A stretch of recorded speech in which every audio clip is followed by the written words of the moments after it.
Hey everyone, I'm Brett, I'm Molly. and these are our guests, Ho-Tai and Brenda, Hello. and welcome to our podcast, Let's Be Curious Together.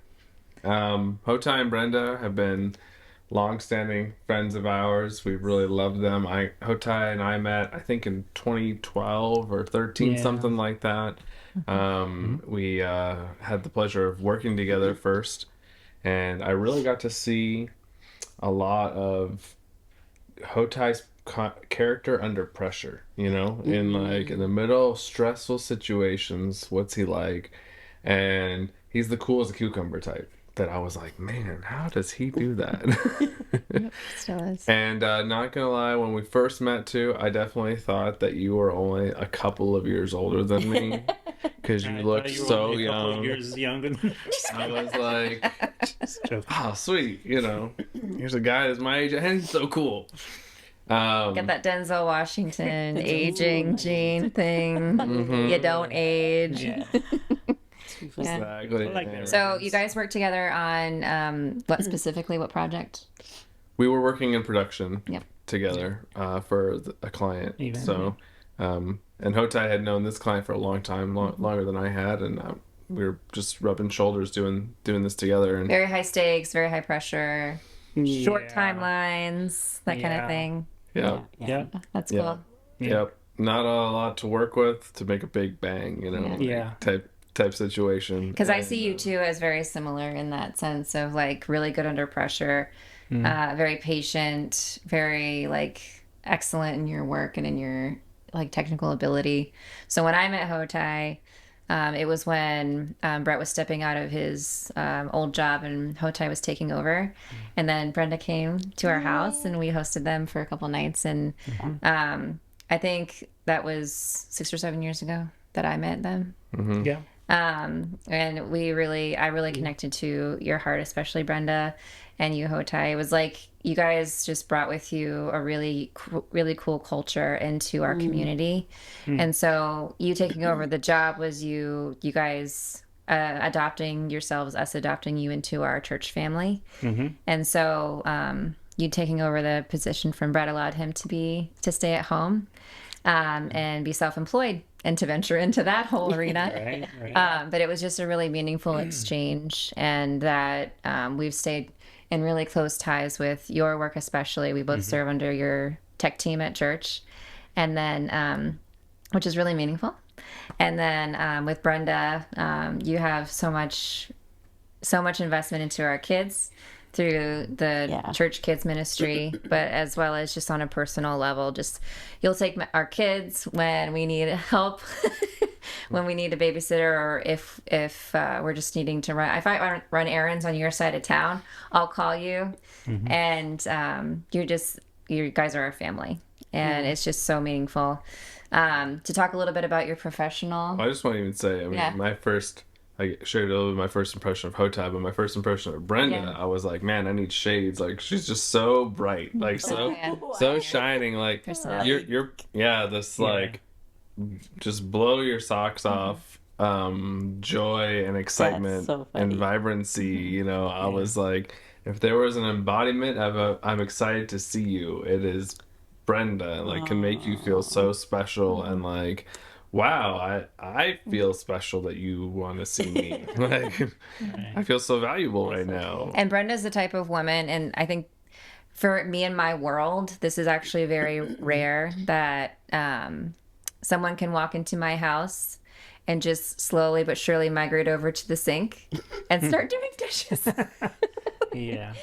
And so that, Or cooking. or cooking, and just like you have this anointing it's a maternal anointing, I call it. And when I talk about you, this is how I talk about you. A maternal anointing, and it's a hospitality anointing. But for you to walk into my home and do that was just a level of like speaking my language. And you are like, I don't have anybody else in my world currently other than you that does that. So it's very meaningful to me, and it's very rare. So that says a lot about you, I think. But professionally, can we talk a little bit about professional experience? If you want to. Yeah, I would just like to kind of position you, Ho-Tai, and Brenda as well. Talk a little bit about what you guys have done in your careers as far as like your history Right. with tech just a little bit, just like kind Okay. of like an overview, and then your business ventures with your Eden's Garden, and then teaching, and then anything else you want to just talk about professionally real quick, and then we'll move into the other. Yeah. Yeah, Yeah. so like Cool.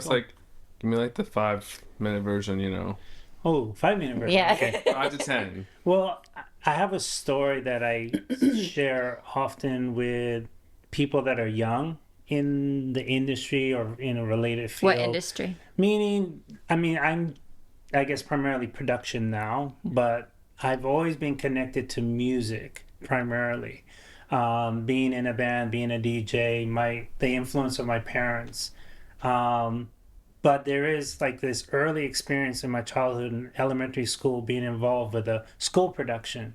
And in that particular time, I was behind the scenes. I didn't have enough courage to be out in front. In fact, I was very, very shy. But I was involved in backstage, and there were impressions that were made on me doing that later I realized that was really valuable. But from there, I then, grew out of being shy and bashful and realized girls like me and like, oh, okay, now I want to be in front. So I was in a band and I was a DJ and I was a model and did all these things, on platform in front. And it was like, Wait, you were a model? yeah, for a short You just season. throw that in there. Yeah, I did just throw that What in did there. you model exactly? Well, so um, I model clothes. Okay. I did photo shoots, and Nice. I did a show, a fashion show. But then even before that, I That's modeled fun. for art classes. Oh. What did you model Briefly. exactly? No. Form and body. My For your hairstyle. art I modeled my dreadlocks. No, just kidding. But That's cool. so, but again, as a child, I was always into music. I was always Yes, exposed to yes. music. My dad's friends were musicians. My mom sang. She did the acting. She did the singing. She did the modeling. So these are all the things I was exposed to. I didn't realize we had the modeling in common. No, Yeah. stop.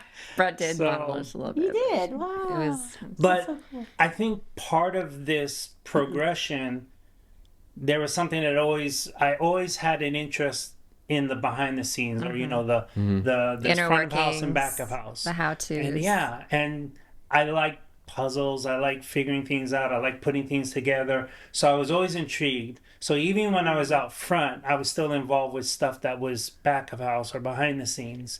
And then eventually, long story short, I literally just volunteered. And I volunteered because I was confident that I could carry stuff and I could coil cables. I didn't think I was front of house. I And didn't think I coiling was. cables is an art form. It is. You Yeah. either It is, do and I it knew I right could or do you do it. it Yeah. wrong. I knew I could do that. So I was very confident in my ability to coil cables and carry speakers. It's great. So this is what I had to offer. And so talk about some of the bands that you've worked like behind the scenes with. Well, Because I've seen some T-shirts that you yeah, have that I really don't know. fast forward. Yeah. Well, that was more my time in California, but so I volunteered at a church to be part of the tech team. Okay. They threw me in the deep end really fast. I caught on fairly quickly, and eventually, as a volunteer, became the department head. Even though they had somebody on staff, but he liked to be the jack of all trades, so he was very happy that I would be the guy as far as the audio world was concerned. But after several years of being in this position, eventually being hired, I realized this is where I learned. I learned at this church.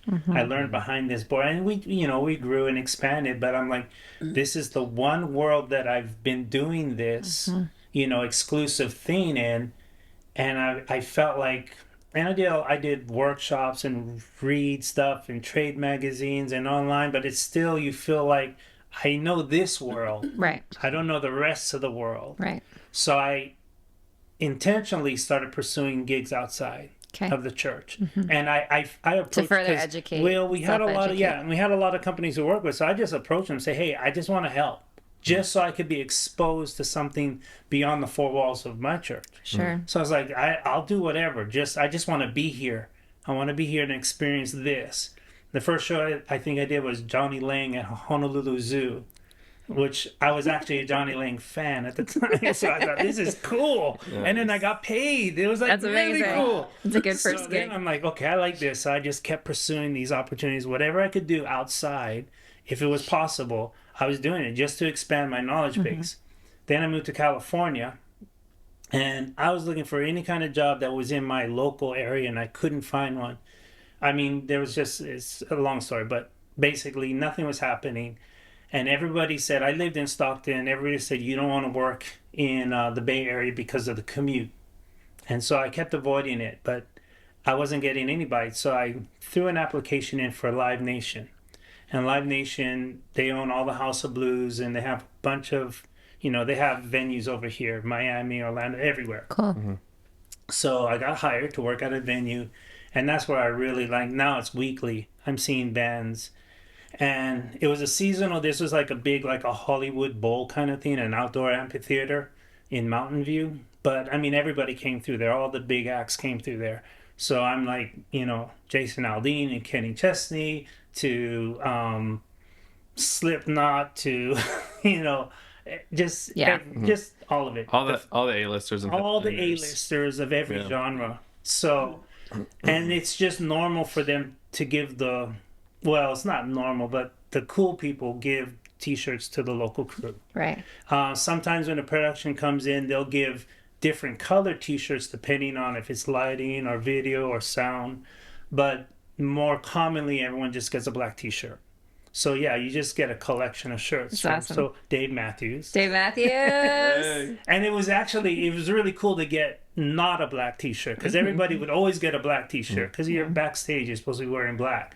But every now and then so Dave Matthews is a blue T-shirt, so it's a cool one. But and then again, on occasions they would give different colored T-shirts to identify. Yeah, yeah. Because there's 150 people running around doing stuff. Oh, yeah. So, but that's where I really got exposed to a lot of acts. Can you give us a number of at that specific venue, how many gigs you worked, or how I many worked there shows for you a worked? year and a half. Okay. The season would start in late March. They would do, so there would be concerts on the weekend, but sometimes if we did events, we did Warped Tour came through there, so that's like a week long. There's like a week of setup and prep, then there's the event, and then there's the breakdown. And so there was a couple events like that. One was like an EDM thing, but typically between March and October, that's the season, and then it just gets too cold. The venue itself is literally below sea level. Okay. It's in the Bay Mountain View, which is everything Google. So they would shut down for the winter, but I had favor. I knew what I was doing. I knew what I was talking about, and I became part of the house crew, Cool. which is like less than a dozen people. The house crew is the one that prepped the entire space before the season begins, and we shut down and pack everything up when the season ends. And that's, again, about half a dozen people that Yeah. are like, you're the, I don't want to say elite, but you're special. You're talking everything tech. Prep the space, everything for tech. the venue, everything for the space, everything production space wise. That's amazing. So it's a huge That's a lot of stage equipment. That's a lot of. and, well, the shows, all the gear would come in. So I was hired as a loader, and for concerts, it could be anywhere between 10 to 40 trailers of gear, depending on the act. So It's a ton. your first position is, well, my first position literally was a loader. 4 guys would stay on the truck, the whole load in, the whole load out. It was just, unless it was like 40, then maybe they would do 2 crews or 2 teams, rarely 3, maybe, it was 2. There was definitely 1, and I was one of it. And it's 4 guys, and the 4 guys are the only 4 that would go into the container and pull gear out. And all we had to do is get it out the container, and that was it. And that's all we would do. And so that was kind of like being a loader. I mean, everybody takes pride in their position, riggers and everyone but loaders were like, we were like, everyone's waiting on us. We got to give them the gear. Nobody gets the gear. And everything has to be loaded a certain way. There's maps, and everything has to be packed. It's all very systemized. Yeah. So it's like you can't just throw gear in there. Stuff has to be stacked. You know, some people have crazy sets that are packed this particular way. So it's kind of like a big deal. But then it's time, you know, either you got to get it off quickly because they got to build for the show that night, or you got to get it on quickly because they're going to leave, Mm-hmm. you know, at 2 a.m. So it's kind of a high pressure thing, but it was Yeah. cool. Well, okay. So I didn't know much about what you do and what Sorry. Brett did. No, I didn't know much about it when I first experienced one of the Harrison conferences in Yeah. Hawaii, and I saw all of his gear. Now, this is a fraction of the gear that you're talking about. Yeah, this is, And I feel like once I saw the process of a load in to a yeah, ballroom at a hotel room, yeah, Yeah. I realized how much expertise it takes to do just that small job with all of the lines running, all of the yeah, equipment, all of the ginormous boxes. You guys are lifting hundreds of pounds of equipment. yeah, You guys are like in the level of like potential mistakes that could be made. I yeah. think it just blew my mind how excellent it takes a lot of Well, when excellence you to do asked this about type the of job. number of bands, I'm sorry I didn't answer that, but just think every weekend there's an act, Every basically, weekend, I started to do the math. Every weekend, there's an act from from October to March. March. Yeah, Yeah. March Yeah, to yeah. October. But in So my it's just really see, like cool. in my opinion, the stuff that we would do with the events we were doing together, doing a ballroom at a hotel somewhere that's not designed for you to do load-ins Yeah. and make full Oh, yeah. productions, We've had it some was fun. harder in many Yeah. ways because each time we get in, we're like custom tailoring Yeah. how are we going to adapt to this space in this room. Yeah. And like most touring productions, they beforehand build the whole thing, build the sets, build the stage, build the lighting for it. Everything's pre-built, and then it's just here's the instructions and how to take it down and put Yeah. it back up again. Maps. And we go to venues that we know are going to have the package we need, infrastructure, the too. infrastructure for us to load in with our trailers the right way, to plug in to what we need to plug into for power, right? Yeah. Like everything is just like plug and play, and Yeah. but we're just tearing down, rebuilding the same thing. And with these events, it was like you get into a room and go, "Oh, how are we gonna Yeah. do this now?" Okay, you Yeah. know, and then like custom tweak a lot of Yeah. things to work in that environment. Regardless, you're amazing, and It's fun. your career. I think it's just so interesting. I feel like we could talk about it for a very long time. Yeah, I But- probably went way beyond No, 5 it's okay. minutes. I do want to talk about Brenda's. I want to talk about Brenda. So, Yes. as we all know that you're a mom of four. You guys are parents of 4 adult kids now. But as far as like career, can you just like run through a little bit about what you've done as far as like teaching and then Eden's Garden, whatever else you want to talk about with that? Right, right. Yeah, Well, professional experience. I when we decided to have children, we knew right away that I would be home and be a homemaker. So that was the first career that I had, and it still is. Even when all the children are grown and moved away, I'm still the homemaker. So I was a homemaker for about 11 years, and then the church we attended, they had a school, and according to them, they were praying. They pray every year for teachers and for their employees Faculty. and the faculty, and they really prayed for the specific teacher or staff.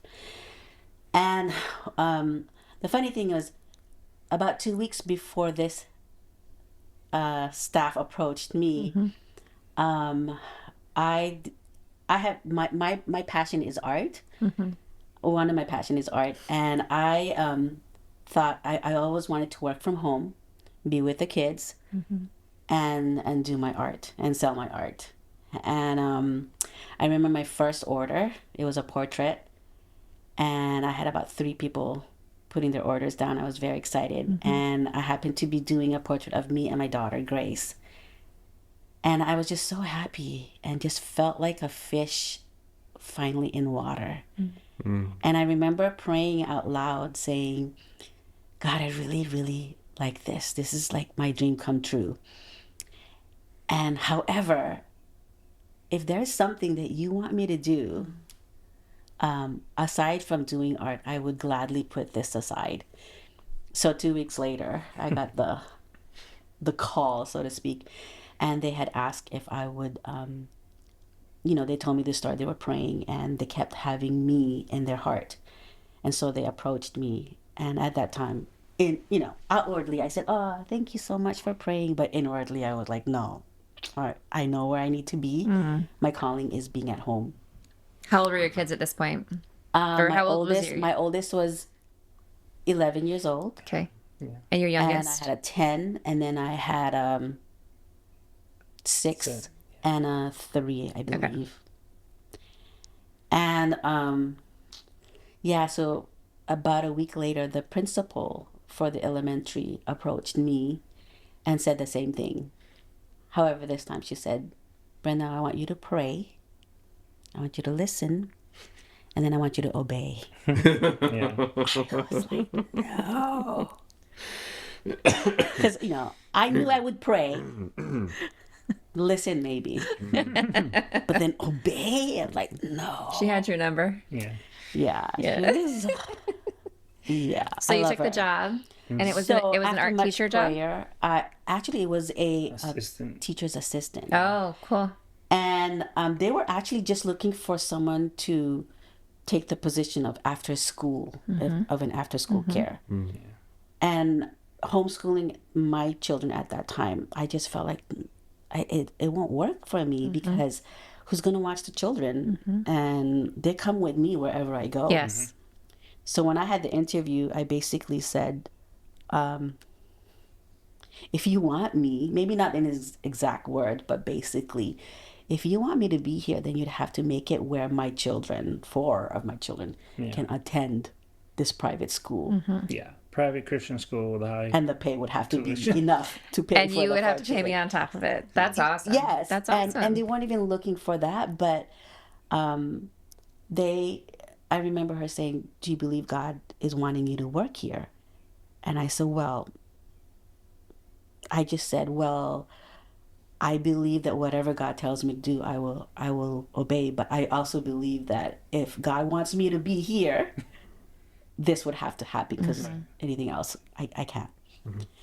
And God wanted me to be there. And he made it a way where all 4 of my children attended a Christian Private Christian. That's Christian amazing. school. Wow. That's amazing. So it was kind of against my grain because I felt like, because I had a preschooler at that time, he was like just 3 years old, going on 4. Yeah. And I just felt like the best teacher he could have was me. And he would learn the most from me. And for God to have David, my youngest, to go to school, I just felt like, but God, you put this in my heart. I know your plans for me. I know my calling. Yeah. I know what you said to me. But he gave me a word, and he said to trust him. And I said, well, what about the fees? What about the time that I've had with all, my children, the quality time I had with them? Absolutely. And all he said was, even in your effort, I will make it become successful. And it was out of Proverbs chapter 3, verse 5 in the Message Bible, or some version, I don't remember. I think it was the Message. And so I went by that. That's awesome. I can really appreciate this because I just gave up my job to be home with my 4 children because I just had my 4th child. So I can appreciate every conversation of quality time. Yeah. You're you being fully present at home, you making meals. Like I can just imagine, the routine of nap schedules and like all of that being now put That's a into calling. a different framework. yeah. So you could go to work for this. So you worked as a TA and then you became art teacher. So I worked as a how it went? TA. Yeah. And so at the end of the year, I said to the principal, "Thank you so much for the opportunity, but I know where my calling is. And I believe I need to be at home with my children." And so the same principal said, "Did you pray about it?" And I was like, oh, man. I don't need to pray for something that is in my heart to do. But she was very prophetic, and she was just very bold and courageous in what she believed to do, and I admire her a lot. And she says, just pray about it. That's amazing. And so then we had an encounter going on that weekend, and went to the encounter, and like a conference at church. Yeah. yeah, more It's for like kinda a like- personal. Kind of like a retreat. Oh, Yeah, okay. like a Yeah. retreat. Yeah, Okay. more intensive kind of. Gotcha. Yeah. And Yeah. the scripture that God gave me was that scripture about something about they that gosh, something about obey, they will eat the good of the land. Oh, What is that full scripture? It had two words. Um, hearken and obey. no. I forget. Anyway, basically, if you willfully obey, you will eat the good of the land. And I Something like those remember, who follow my way will eat the good of the land, Yeah, I think. for sure. I remember saying, God, I've been obedient. I've been obedient. And I don't feel I need to be here. Why am I not at home?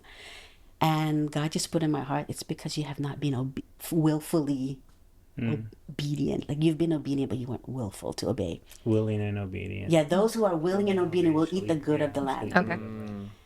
And the Lord just shared with me I was not willing. Yeah. And I knew then that I needed to be at that school, and I had no idea why, because I thought I'm not educated enough. I didn't have a degree, and I've been a homemaker. I know children, but Yeah. I don't know how to teach. I don't know how to write down all the lesson plans. I didn't know any of that. I knew how to cook. But I realized looking back, I knew that it was my ability to connect with the kids is what God really, really needed. Not the accolades, not the degrees, not the intellect. It was just the ability to connect with the children. And there was a reason why. Yeah. And You still do that so- to this day. So well. Our kids are learning how to have a sense of humor from Miss Gigi right here. Too funny. They crack up with her every time you guys are together. Yeah. You guys come up with jokes. You have inside scoops. You have like inside jokes, and they literally when they say something funny. I was telling you this last night. When they say something funny, and I say, "Gia, you're so funny. Where did you hear that, or where did you learn that?" She goes, "Gigi." And so they call you Gigi, and I feel like you are such a blessing to us because that you do connect with them, and you're just blessing them with this side of what God has gifted you with. Something funny thing. Sometimes your kids, your girls, especially Gia, she'll come running to me. She goes, Gigi, sit down with me and just tell me some more stories. And I'd be like, wow, girl, I need to charge you because it's a lot of pressure. I'm going to start charging So you.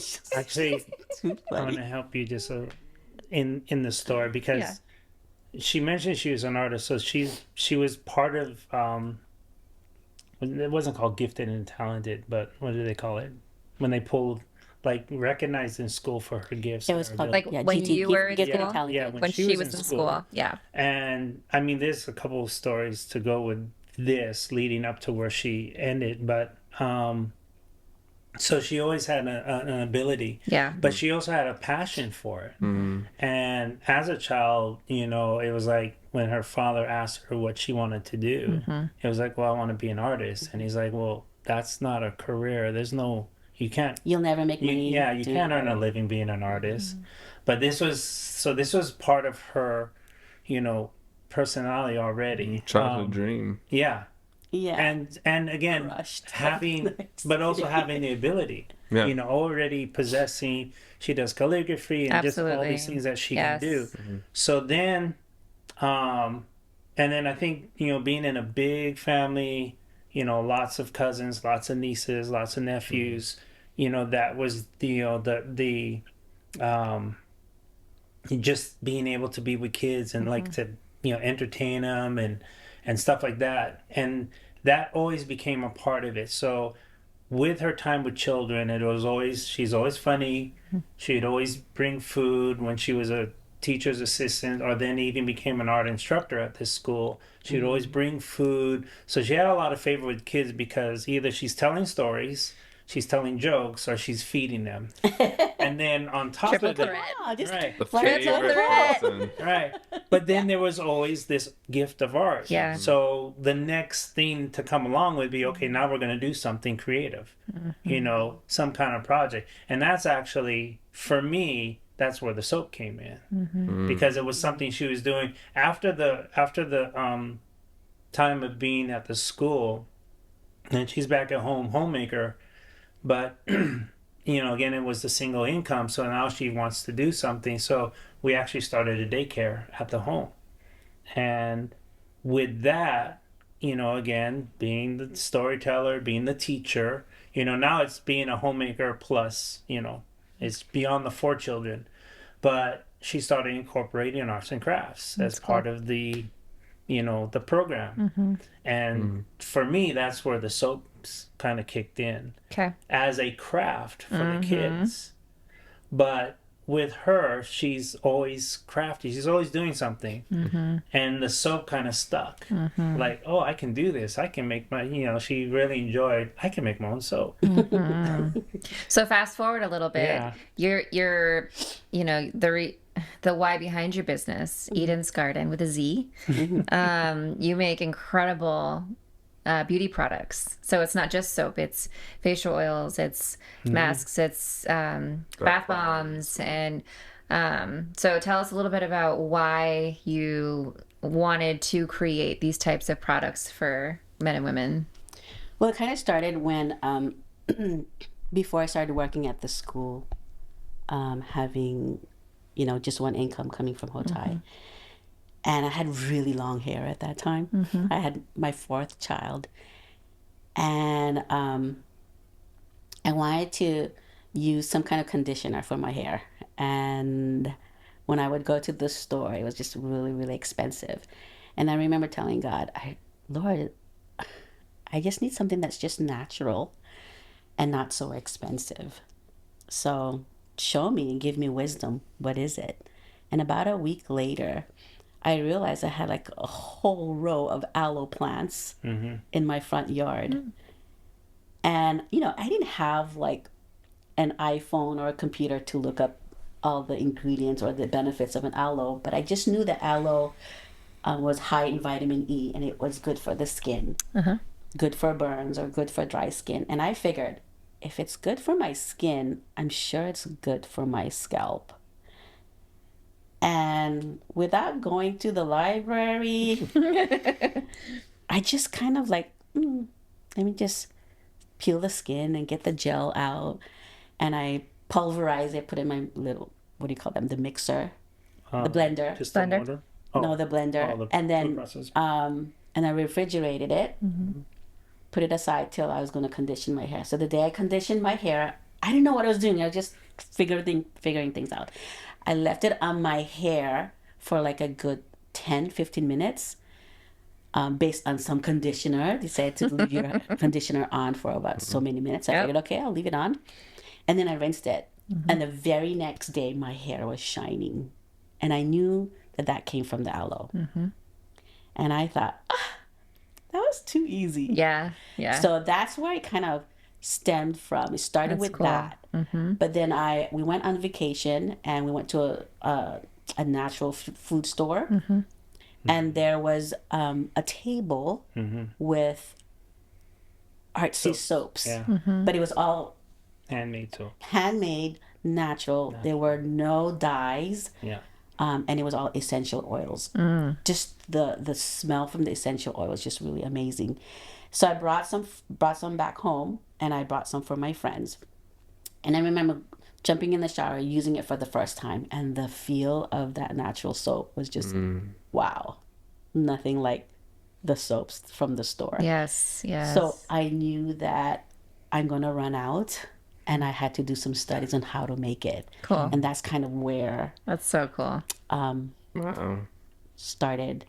And the fact that I was always around plants and knowing the benefits of the plants, like I would just hang out with my dad, and he would do a lot of yard work, and he would say, "Hey, you see that plant there? That's really good. If you were to crush it, you had a cut." He's talking about a lot of medicinal plants, Yep. and also plants. If you ate it, it was good for your pancreas or your. He was just my little Google Herbalist. Yeah, my Absolutely. dad, so smart. Who was a landscaper. He was a Yes. landscaper. Yes. Gardener. And so he knew a lot of plants. He was very knowledgeable, and so that I kind of picked up on that, and You picked up a lot from your dad. I did. My dad. In fact, Brenda, so what's interesting, being the homemaker, and being a homemaker was something we decided, like for me, early, well, I mean, with our first child, I was in the military and we had just agreed, like, she was just going to stay home. It was kind of like, this is what we're going to do. Um, I forgot why I went there, but My dad. your dad. Yeah, your dad. So from her dad, he was a gardener, and that's what I was gonna say. As a child, if the chores were to wash the dishes and fold the laundry, I would be outside. she would swap with her brother, so she could be outside Nice. with her dad. That's adorable. Yeah, chopping pulling wood, weeds. raking, Yeah. pulling weeds, So her preference feeding was the to be roosters outside and with her dad. hens. Yeah. Yeah. So fast forward. And my Yeah. dad loved it because it was his way Where's of Brenda? connecting Oh, with me. Uh-huh. Yeah. And I didn't think of it at that time, but I just I wanted to love be outside. that. And so, like, I love propagating and Yeah. just, taking care of yards, taking care of plants, growing vegetables. I mean, that's what he did. He had a job. He worked for the sugarcane company. So he had a job, but outside of his job, he was outside. Yeah, he would And come home. And then, And then he until- got hired for the resort as a landscaper. Yeah, But that's he what was you told me already, he had the Yeah. skills. And so he was very frugal and resourceful. So everything he did, it was kind of like he would take the cuttings and put them in pots and they would become plants. And then he would plant them or give them away or whatever. No, he would. Okay, so he worked for this hotel, Yeah. and he would do the landscaping. He Trim. would cut all the Hibiscus. hibiscus hedges, and he would go to the kitchen of their hotel and collect all of the big coffee cans. He would take it home, and after he cuts all of the branches from the hibiscus, and it had to be like a certain size, maybe like about this big, he'd bundle it up and take it home. Then he would go somewhere to dig up some dirt from somewhere, bring that home, and he would pack the coffee cans and stick those hibiscus branches, and he'd put them in somewhere dark. And he would tell me, okay, you don't want to put them in the sun. They don't have roots yet, but the roots will come. You just keep watering. So after the roots would come out, like about a month, he would go back to the hotel and he would sell those hibiscus that he got for 'Cause free when they're growing. Now they're growing. and sell it to the manager there because he would sell it for a lower price, right? And they would give him cash under the table. And I would be like, Dad, you're so smart. And he was just very smart. I mean, he was pretty smart. Yeah. So, That's awesome. yeah, I love that about him. So fast forward, you're creating these natural soaps that you got inspired to create because you used the soap that one time, and then the aloe, and then you have all this knowledge from your dad and connection with the herbs and the plants and And a strong conviction to stay away from the chemicals, Yes. Yeah. processed stuff. so all of your products are Keep it natural. They are. They're all natural. I don't use synthetic dyes. I Or use fragrances. Yeah, fragrances. I use the colors from the plants or from minerals. Which is crazy because it's like that. It's been that way for so long, but it's only just even recently that we're finding out through studies and health studies that like, oh, all these fake fragrances and all Yeah. these fake chemicals have Yeah. a lot of side effects and Yeah. are causing health Yeah. complications Yeah. and Yeah. like Being your disrupting hormones and Yeah. all this other stuff that like, oh, whoops, that's not good. And I just thought, wow, God, you created everything in this earth for our benefit. I just need you to show me how to put it together. And so by that time I had an iPhone and I would Google. yeah. And I Nice. found out that the leaves of the plants, the trees, the leaves of the trees and the bushes were a lot more medicinal than the fruit itself. So I would use the leaves more, like mango leaves, guava leaves, Big. fig leaves. I would use that and let it sit in the oil for much longer, and then let all the nutrients come out, and then putting it in my soap. Wow. It's amazing. And then That's a so big cool. one was Amazing. the moringa. The moringa, So yeah. moringa in Hawaii is known as kalamungai, and the kalamungai tree is literally in every Filipino's Filipino backyard. house. And so the joke in Hawaii is like it's a Filipino house because the national Right. flag is flying in the Kalamungai. backyard, Yeah. which is its kalamungai. Right. So they eat the pods and they eat the leaves, but it turns out that moringa is considered a miracle plant in other, outside of the Filipino community. It's just food, but apparently it's very nutritious. And so it's being referred to like it's just there's amazing things associated with what the leaf of this plant can do. But I mean, growing up, it was food. It was food. It was just food. Yeah. But Anything that was green and it moved. Yeah. That was food it was food. in our Filipino culture. It's awesome. But then it was, and it's also the thing about it. It's a very resilient plant, so it doesn't take a lot to grow. It doesn't take a lot to cultivate it. It's almost like a weed. It'll just grow. So it's kind of ironic that again in other groups or other conversations is like the miracle plant, and then we're like, well, this is like you stick the stick in the ground, it's gonna grow, and we eat it. But then it was the same thing. So she discovered, wow, this leaf is very it's very got potent. a lot of benefits. So again, started infusing it in the oils. Well, I can vouch that to have a green thumb, I think it's really trendy for a lot of people to be using plants, for like, beautifying their home, or I think herbalism is a little bit farther of a reach for like a lot of people. But even having a green thumb these days, like I can vouch that your garden, your backyard is amazing. It's incredible. And you are really gifted at propagating and just feeling, I think some people have that touch of like how to treat plants so that they're happy. And my mom has a green thumb. You have a green thumb. And I think it's just really cool, really rare. But yeah, thank you for sharing that. That's awesome. Let's There's something I want to Yeah, you have something else? Yeah. Different topic switch. So Topic switch. topic switch. Topic Little switch. shift. Something I've just really admired about the two of you, and I mentioned this earlier about you, Brenda, just being very joyful, and vibrant. It's really nice to hear that from you because I've never heard from you. Have I not said this to you before? I thought I had. Okay, Maybe I I'm should take sorry. it next time. maybe so. I need to get better with my words of affirmation. Yeah. For sure. It's something I'm growing. It's a love language. Yes, it is. He is growing in it. It is not naturally at the top of my list. He thinks it. Yes, this is That true. doesn't count. I know, right? We both came from, I would say, more serious homes. Okay. And we both, probably also because of our neurodivergence, take life fairly seriously. Literally. Right? Very literally. And so having laughter and joy and lightheartedness is like a task on the chore list, or like, God, I have to remember to be fun today. You know what I mean? Yeah. Like, We have to plan our fun. It's great. yeah.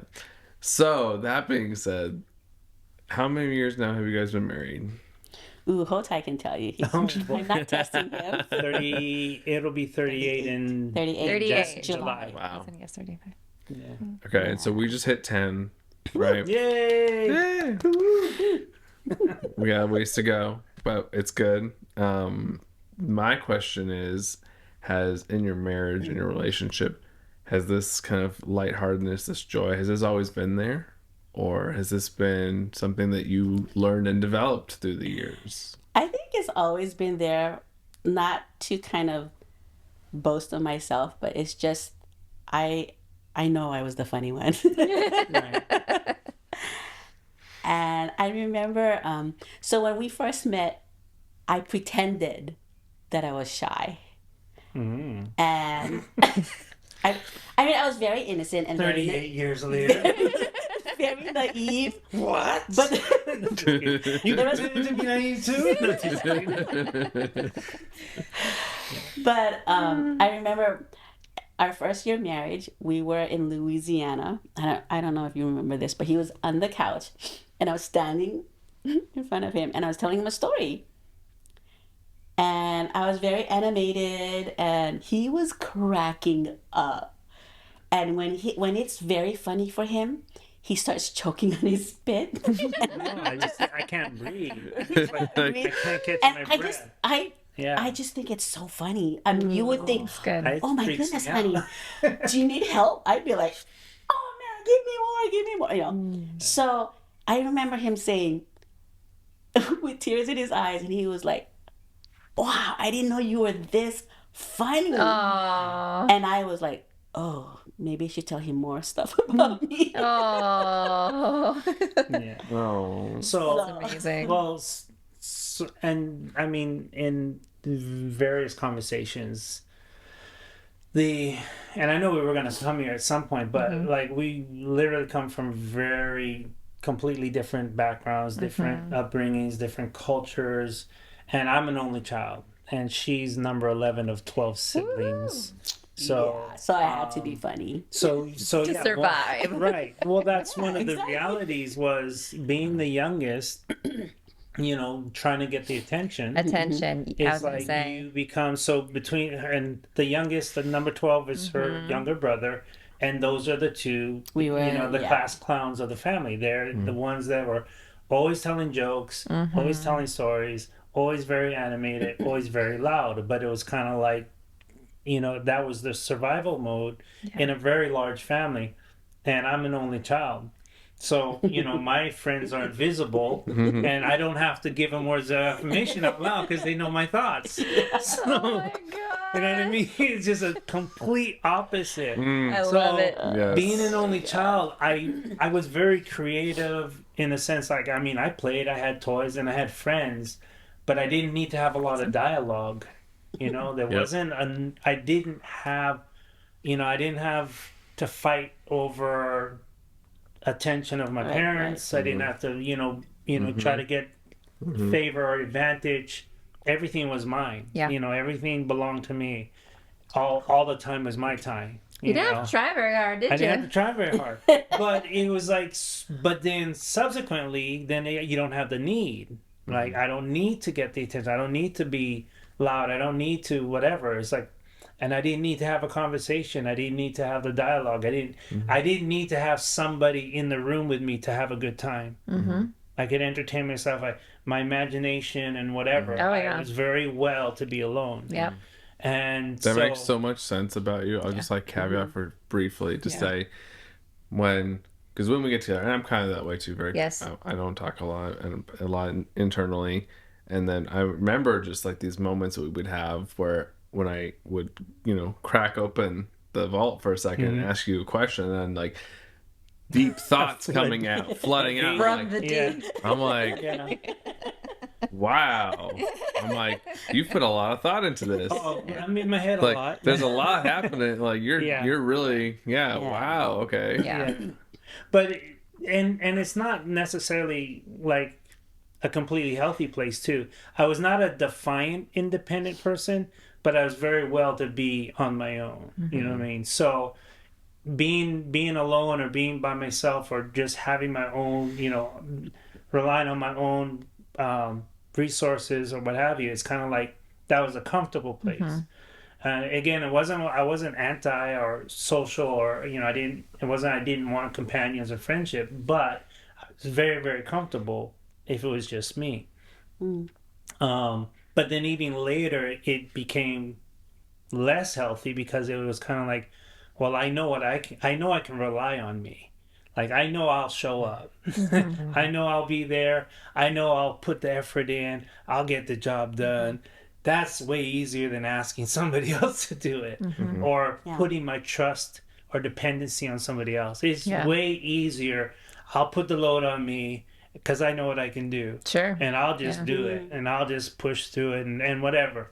But it wasn't like, it wasn't a woe is me. It wasn't like, oh, this is a hard life. It wasn't like, oh, that sucks. It was kind of like, it's just easier. It was easier and it made sense. So I had a lot of like that kind of independence, self-reliance. Yes. Yes. So, that's just one facet of, the polar opposite, that And just hearing thinking that. about it now, I realize, so being the youngest in my family, my older siblings were having children, Mm-hmm. and they became like not my niece and nephews, but they were more like my cousins, because my cousins were much older than me. So, and because I was sort of responsible for them, I was always playing with them and making sure that they were okay. It was easy for me to delegate and just tell them, hey, you do this and you do that and you do this and you do that. And whereas for him, it's like, no, I can do this on my own, and I'll do it better. Absolutely. Yeah. And it was And always like a big family environment. yeah, so Because I've always again, had people around me. it's So either siblings I or had to make use nephews of or all the little nieces. kids, Yeah. There's always So big yeah, family. Yeah, so you guys yeah. coming together, I'm sure that posed a lot of challenges as a married couple to become like truly unified, having very different like relational habits, if you will. Yeah. You were talking about the concept of kind of working to find value in each other, and like what it looks like to delight in each other. Yeah. Can you speak a little bit on that? Well, I know we've talked about the idea that, like, just before that, where there was this aspect of what we both grew up with, independent or separate from each other, was this model that, and I thought about it, either today or the other day. Even for me, I realized my parents separated when I was young. I was like in the third grade. And all my mom's friends were single moms. And so they had children, single, like only child. And so those became my friends. But I realized, like reflecting back, just having this conversation again recently, that was kind of like the common vibe or thread at that time in my life. Single moms with single children. And then her and yeah, I mean there's more to that story, but again her scenario was completely different. But one of the things that pushed us to develop a unique relationship was we both had a model of what we didn't want.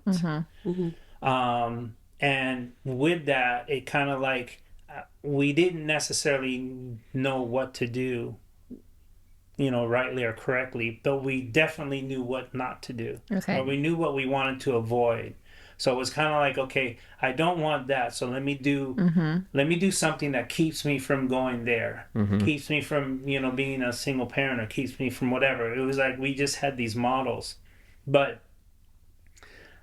and again, and I think I mentioned this before, this wasn't a conversation that we had, but I think for both of us in our own minds, we're thinking, okay, I know what to avoid, or I know what I don't want. Don't really know what to do, no marriage counseling, whatever, but I know what I don't want. So then, as a result of avoiding what we didn't want to recreate in our lives, again, not having the conversation with each other, it became, okay, so what do I do to make this person, like, how do I make their life better? Yeah, what do I have to do to ensure that they're having a good life? So the way I've described it before was kind of like, how can I outserve you? It was like a friendly competition of who could be the bigger blessing. Yeah. What a crazy dynamic to I develop know. in your For marriage. example, No, it's awesome. if we had to half a slice of pie, or if we had to share that pie, I would give him that piece, and he would half it and give it to me. Then I would half it and give it to him, Yeah. till the point where it'd get like really loose. And I'd be like, I got the last one. Yeah, I blessed you I did more, it. Yeah. And he'd be like, no, you keep it. No, you keep it. Awesome. So And that's it's kind that's of a like a small game that we example, but played, I'm yeah. sure it was other stuff too, like bigger Right. things. Yeah. And when you're talking And- about serving the other person, Yeah. yeah, And then that the delighting yourself was a principle that Yeah, it it's was Psalms 37:4. 37:4, where it says, delight yourself in the Lord and he shall give you the desires of your heart. And I was just sharing this with Brent, I think. Oh no, it was at the house. Anyways. Was it? Yeah, so we took that right. principle. Yeah, from this pastor. So it was, I knew the verse, I knew the Bible, and and sometimes it's expounded upon. Well, he doesn't just give you the desires, but he gives you godly desires and all of that. But the idea of somebody delighting, and then there was this cause and effect. The cause being, I go into this enthusiastically. I go into this with a predetermined, this is gonna be enjoyable. This is gonna be awesome. I'm gonna make this moment fabulous. And this guy just had this ability to connect with people in the moment, which Brenda does too. You didn't get to that one, but just like befriending somebody within 2 minutes. This is my friend coming to my house for dinner. Here's their number. Let me introduce you. It's her She'll superpower. meet somebody, It is and in 2 minutes, funny. introduce that person to somebody else as her friend. Anyways, that's super cool. But it was this idea that it's reciprocation, but it's reciprocation because of cause and effect. I'm creating an environment of joy and peace and enthusiasm and excitement. So you don't, I'm not giving you an opportunity to have a bad day. I'm going to we're going to have a great day because I've decided it's going to be a great day, or we're going to have a great interaction. We're going to have a great moment because I'm going into the moment I'm bringing the joy, I'm bringing the excitement. So that way, I've done everything within my ability to ensure this person's going to respond in a way that's going to be favorable. It's going to be enjoyable, pleasurable. And when he comes home and when he's happy to see me, I feel like, wow, I'm happy to see you too. Yeah. And there was a time when he would come home and I would look for him to open the door and say, "Hi babe, I'm home." And there was a moment when he would come home and he wouldn't do that. And I would just tell him, "Hey, I like it when you come home and say, 'Hi honey, hi babe.'" And he took it. And from that day forward, he just does that. And I just feel like that one act of valuing that person, just showing them that you appreciate them by smiling and saying hi, that made me feel very, very valued. And because I felt very valued, I felt like, what can I do for you? So it doesn't take much to fulfill the other It's person's. contagious. Yeah. then. Yeah. Yeah. Oh yeah. Yeah. But this didn't happen on accident. No. Like, you guys made a choice. Yeah. To we're show married. up. We know we're married. This kind of stuff doesn't happen accidentally in marriage. Naturally? What? I mean, no, it is. It's a decision. And, I don't. It's I probably mean, become second nature now. It's to second an nature effect. now, but I think, I wasn't raised a Christian. I wasn't, I didn't have Christian parents. But having become a Christian and being taught, biblical principles, I think for me, I take things literally too. And especially when it comes to the Bible, I think more things should be literal than figurative a lot of times. But, it was this idea that, I have a choice. So my wife was talking about my dad the other day. And one of the things my dad taught, again, not being a Christian, but he always taught me I had a choice in every situation.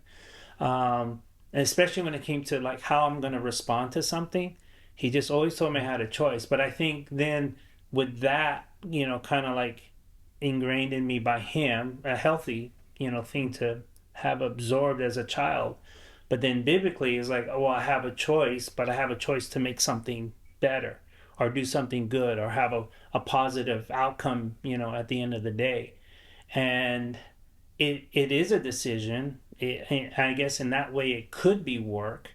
But something in me, a lot of things changed when I joined the military. So there was a huge transformation in my thinking, my attitude, my behavior. And with this whole flipping of the switch, so many things turned around, so many things transformed, as well as becoming a Christian. But one of those things was it wasn't like a drudgery or a hard thing to make that decision. It was like I have the freedom to do it. And so because it's my freedom to do this, it wasn't like a hard thing to do. And it wasn't a hard decision to make. It's like it was the pleasure, I serve at the pleasure of, it's like it was my pleasure. I get to do this. I Yeah. get to choose. Yes. So choosing to do something good or positive or that's going to have a better result in the end, it wasn't like, oh, this is work. It's really cool. It was like, hey, I get to do this. So, a lot of that was from my dad. Just like, hey, you're having a bad day or something's Right. coming against you. Somebody's coming against you. Yeah. You get to decide how you're going to respond. Absolutely. Do you And- do you happen to remember how Brenda reacted when you first decided this is how I'm going to show up and this is how I'm going to Do I respond? remember? Do you remember I'm it sure it all? was a good reaction. And again, I feel like a lot of things changed in the military, but I think early in our marriage, like, so the comment about the naive, I felt like there was a lot of things that she didn't know early in our marriage because I dropped out of high school. I moved out of the house. I was doing all this stuff. I lived a lot of life before even 21 years old. And I just felt like, well, I got all these experiences. Not all of them were great, but I was living a lot of life and a lot of freedom, which was one of the attractions. But when we got married, then our disagreements or our differences of opinion to me was, well, you just haven't experienced everything I experienced yet. You just, You don't know. you just haven't crossed that bridge yet. And I have. So I felt like even like within the first year, I what's the best word to use? I was yielding the victory. It's Walmart delivery. We'll just leave it. Okay, I was yielding the in the disagreement. I was yielding to my wife. In my mind, thinking, well, I'm pretty sure I'm right. You'll probably agree that I'm right later on, but in this moment, let me just yield this because I get the choice. So let me choose a better outcome for this day by saying, you know what, this is not that big of a deal for you to be right. Yeah. It's not that big of a deal. I don't need to belittle you Yeah. because I'm smarter or more experienced or whatever. Yeah. It was like, I'd rather you feel good about yourself. And if giving you the win, this is the thought process, giving you the win makes you feel better, I get the benefit of you being happy.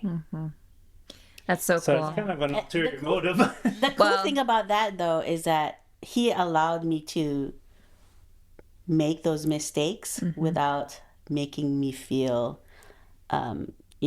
belittled or humiliated. And so when the time came where I did realize or I found out that I was wrong, I felt very like, wow, Ho-Tai didn't even make me feel bad.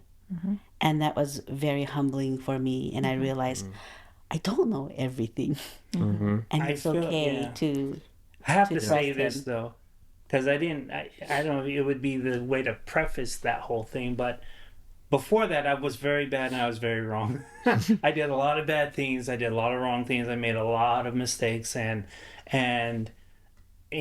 I'll just say it this way because there's not a better way to articulate it, but I wasn't worthy of her love because I was really not a good guy. But she was in love with me, but I wasn't a good guy. And I was very upfront about the fact that I'm not a good guy. And so, like, again, there was a huge, like, transformation. Join the military, receiving Jesus, my Lord and Savior. All these things changed me. So now we're married, and this huge shift has changed my thinking, my values, my beliefs. Everything has been, like, radically transformed, to use a phrase. Before that, no, I was not cool and hip and smart and putting her first or you know what I mean, valuing the way I should. I really was not that guy. So so there was a season in our relationship before getting married.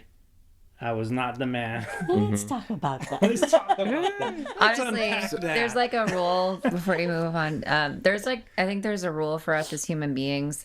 Sometimes when we see, to use just the differences of black and white. Yeah. To you, for us to be able to learn something, truly learn the difference between right and wrong, going through the wrong and really tasting and seeing it Yeah. helps us understand how right is. Yeah. Do you know what I mean? And I see that so powerfully in people's lives when they've walked a certain like line, you know, Yeah. where they would absolutely never want to go back to it. Yeah. It motivates them to push farther into Yeah. the right, you know, farther into the blessing, farther into the promise, and to understand it in a deeper level. Sometimes, but I think that's really cool. I feel like that's what you're describing. What do you? No, it made me think about when I was first, I don't know if this was like at the wedding day thing or around the time of our wedding. Our wedding? And our wedding. This older gentleman said to me, "Oh, I'll give you my marriage advice. Everyone's giving you marriage advice." Right. And he said, "All right, you can be happy or you can be right."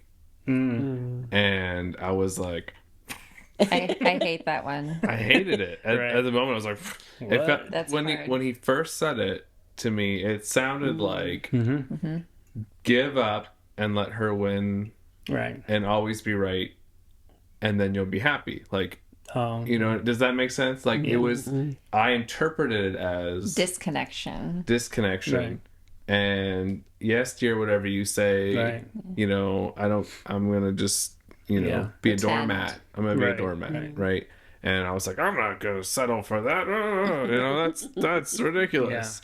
But the more time has gone on, my interpretation of that has changed a lot. Yeah. Of this, it's not about being right. Right. It's about being happy. It's not Let's about not exhaust ourselves. Right. agreement and Understanding. winning Yeah. Yeah. and whatever isn't the goal. Yeah. It's understanding Yeah. and it's Mercy. mercy and Yeah. it's, you know, humility and it's, you know, Well, I think too, connection. I've grown, 38 years and whatever, 58 years on the planet. I've grown to appreciate differences more too. And obviously young couples, young unmarried couples, they just see all the, oh, we like the same movies, we We're like the the same same music. person. Right? And it's like, it's just another, check another box, oh, you like candy too or whatever. It's like all these crazy things. It's like, yeah, that's cool. Yeah, I guess that's cool. But, then what happens is, they get married and then you start discovering the differences. And it's the differences that start rocking people's, shaking their foundation. Like, oh, I didn't know this, I didn't know that. And it's like, you start discovering all the differences. So somebody's marriage advice to me, and it wasn't our marriage, we were like 15 years. I don't remember. You're talking about the pastors who said, Elder Brett. Henry. Elder Brett. Elder Yeah. Brett. Elder Brett. Elder Brett, not younger. He was celebrating his 25th right. wedding anniversary. I think he's either 25 or 30, somewhere in there. It was a significant one, but it was at least 25th wedding anniversary. And he shared this with me. He said, and so we were like 10 years to 15 years into ours. He's like, yeah, after 25, I feel like it was maybe I'm 30. still discovering. He said, I'm still discovering things about my wife, like new things. I sure hope so. Yeah. But Yeah. it was kind of like this cool, like, you know what I mean? Rather than, oh yeah, like I'm so over it. Like, Yeah. we made it over. The honeymoon's over. Yeah, It's yeah. been over for 30 years. Or It's like, we've heard this phrase of, she's just not the person that I married, and I don't well, like that. That usually happens within the first 5 years. It's like, what happened to that person that, used to take me to dinner or whatever, right? It's like Yeah. all of the things change. Somebody else was talking about that. It's kind of like, I think you were talking about with Brent's podcast about how there's this, oh, okay, well, we arrived because we're married. That, goal achieved. And it's like, now I don't have to work hard. I don't have to, I don't have to be so pleasing or so appreciative or so, complimentary. I don't have to be catch 'em so anymore. polite. I don't have to, I can fart, I can burp, I can do whatever. It's like, No, you can't. If we're supposed to, if we're The expected to show's be married, over. Yeah, the show's over. You're hooked. You're in. if we're expected to be married for 75, just say 75 Right. years, I sure hope there are differences. Yeah. Otherwise, it would be very Yeah, boring. exactly. I mean, Yeah. how many times Yeah. can Yeah. you like have the same conversation with the same brain? Like, Right. and you know, the development of life brings fresh sides of Yeah. us and like growth and whatnot, and that's what keeps things And exciting. then And we have a belief too of just of wanting to always be learners and growing Yeah. ourselves. Mm-hmm. Like Yeah. we always want to keep growing. So it's Yeah. like, Yeah. well, of course she's not the same person I married because she's Yeah. been growing. Yeah. She's been changing. Yeah. She's experiencing new life and different and like so there's Yeah. always new things I'm discovering in her along the way because No, she's not the absolutely. same person she was 10 years ago. And thank God that she didn't just Absolutely. like throw in the towel and give Yeah. up and be like, I'm good the way I am. I Yeah. don't want to be anything else, you know. Yeah. Yeah. I think, and then for me, I know she would probably say the same. So I'm not saying this on your behalf. You can say it yourself. But appreciating even more the difference, Yeah. not just the difference or the fact that there is a difference, but what you do. I really love what you do. Like what you do, and you do it so well. I couldn't do that, and you just have this gift that I don't have. But I'm so blessed that you have that gift because, like, I'm in the presence of that gift. You know, the way you. Yeah, that's exactly how I feel about Okay. you. Oh, see. You know. Well, to lead into that, what would be something that you guys would say about the other person, like something that you really love about them that is just completely different than you? Well, the one I mentioned earlier about befriending somebody in 2 minutes. I mean, that's literal. Literally, it takes her 2 minutes to become somebody's friend. I've seen it. She'll approach anybody. I mean, it's inspired me. I again, you know, like I said earlier, like I didn't have a need for that social, you know, try to connect with people. That's not a natural, you know, tendency. Yeah. So, you know, effort, work, okay, I have to like, you know, be interested. And I love people. I really do. You do. I really, Yes. I if anything, I'm attracted to people that I know are being rejected, that I know haven't been. So I've had a lot of, you know, I've allowed, or I've had the opportunity to have autistic youth on my tech team in the past. And there was one that I met, and he's like, I've been trying to meet you for a year. And I'm like, well, this, you know, literally, he was just kept from, because I'm not hiding. I'm like, I'm right here. And I literally said, I'm like, I'm right here. Like, why did it take you a year to meet me? And then he's like, I just want to do what you do. And like instantly, I just felt like, okay, he's just been said no to so many times because people just don't want to deal with the condition. And I'm like, oh, I'm not going to be the next no. There's no way. And so for me, that's an easy, like, that's somebody that I'm going to connect with just because they've been rejected. Right. So that's an easy one. So you know, the smelly homeless guy, you know, nobody wants to sit with the smelly homeless guy. So So what about you, Brenda? What's something that you love about Ho-Tai that's just completely different than you? Well, No. he is very, very confident in himself. And I've learned to be confident. And he is very secure. And because I came from a family that I didn't realize how insecure we were. There's a lot of competition, you know. Yeah. Oh, this is the daughter, that's the smart one. There's a lot of comparison, right? Sure. Yes. And so when I met him, he just had this confidence in him. Even if he didn't have any money and his van or his car was broken, he just, hey, come on in, you know, like we're gonna go places, you know. And I'm thinking, how is this guy gonna take me? But I love that about him. And then he's very sensitive to my needs as a woman, but not just me. I realize he's like that with other people too.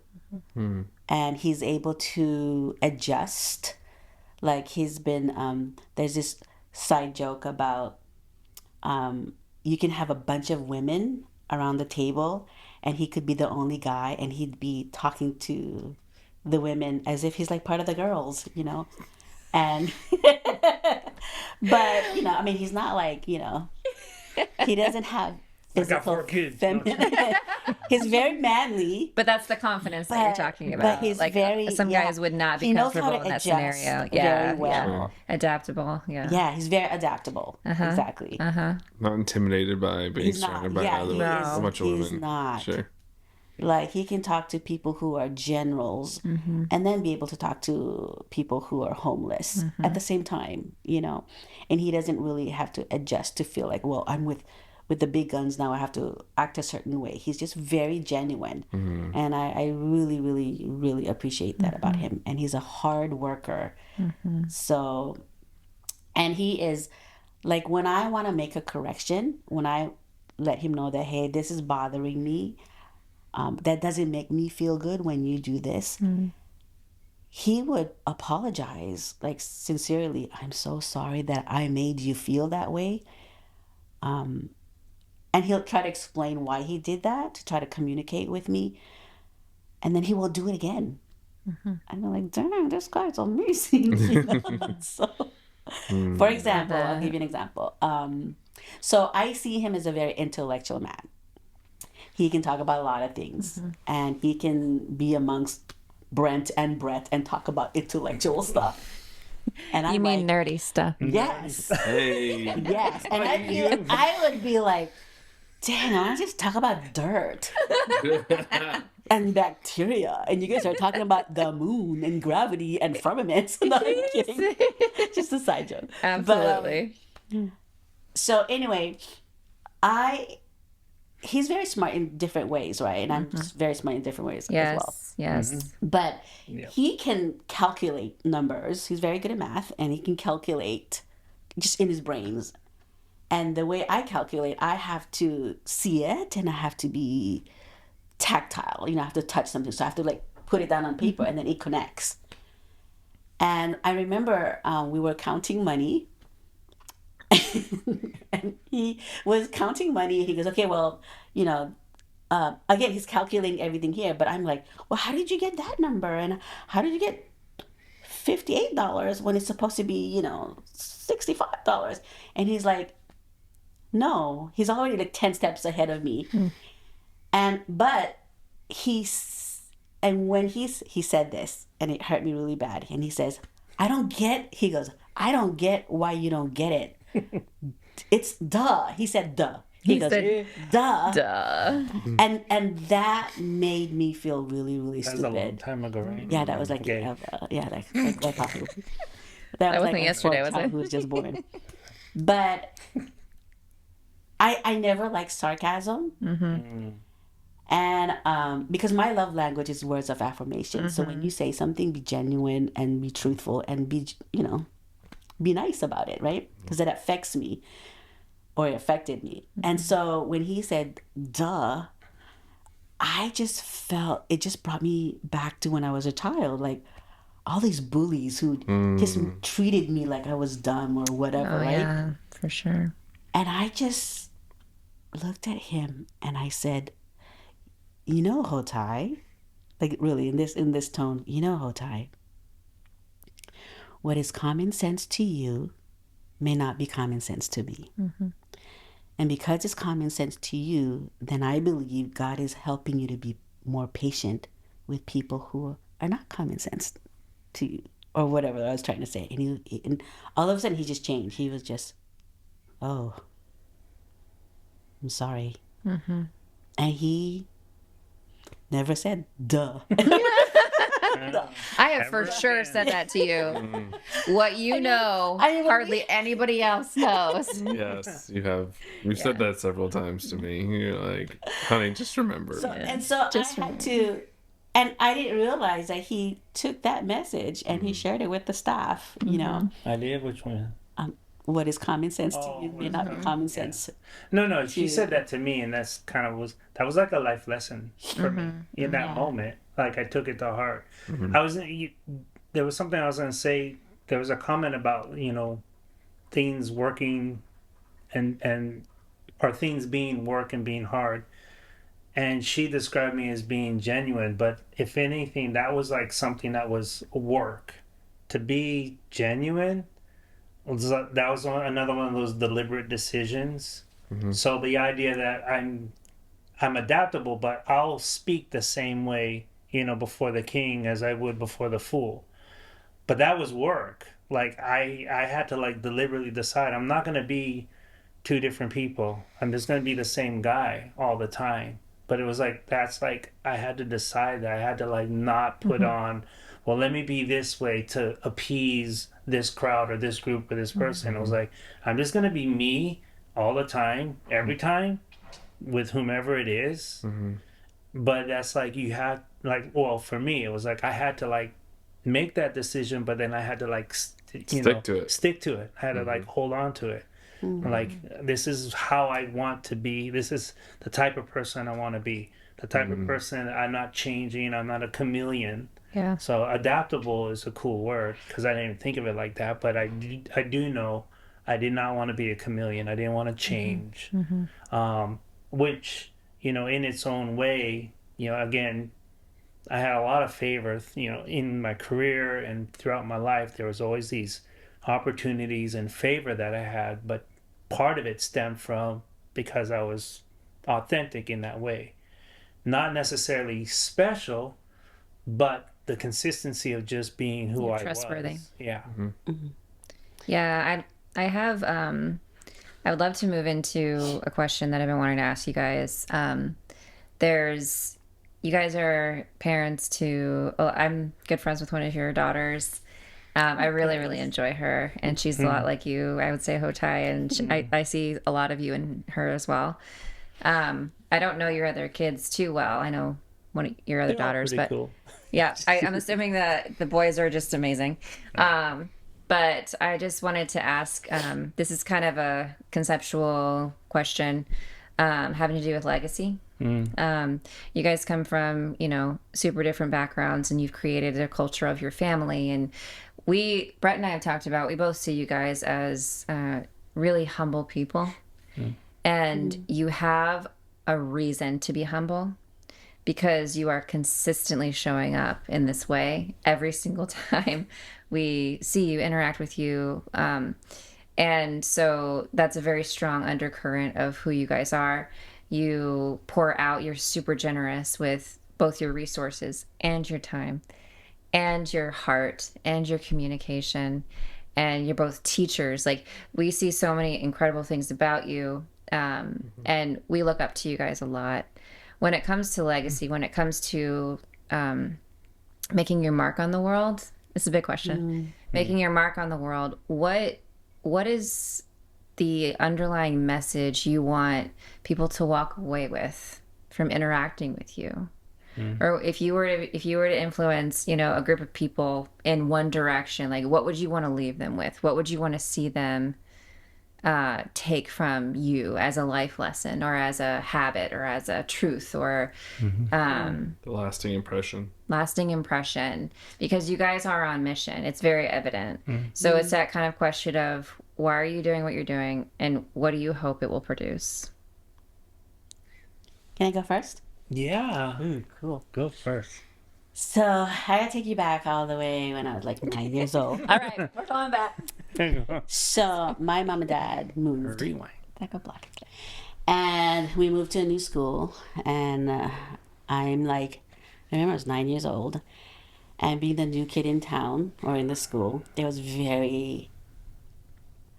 oh gosh, there's so much anxiety being the new person, because you think about, are they gonna like me? Am I gonna fit in?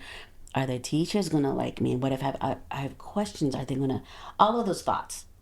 And I remember walking into the classroom, and just all of those thoughts that I had in my mind. And of course, all the students are like, okay, and just feeling like I wasn't included or I wasn't welcomed.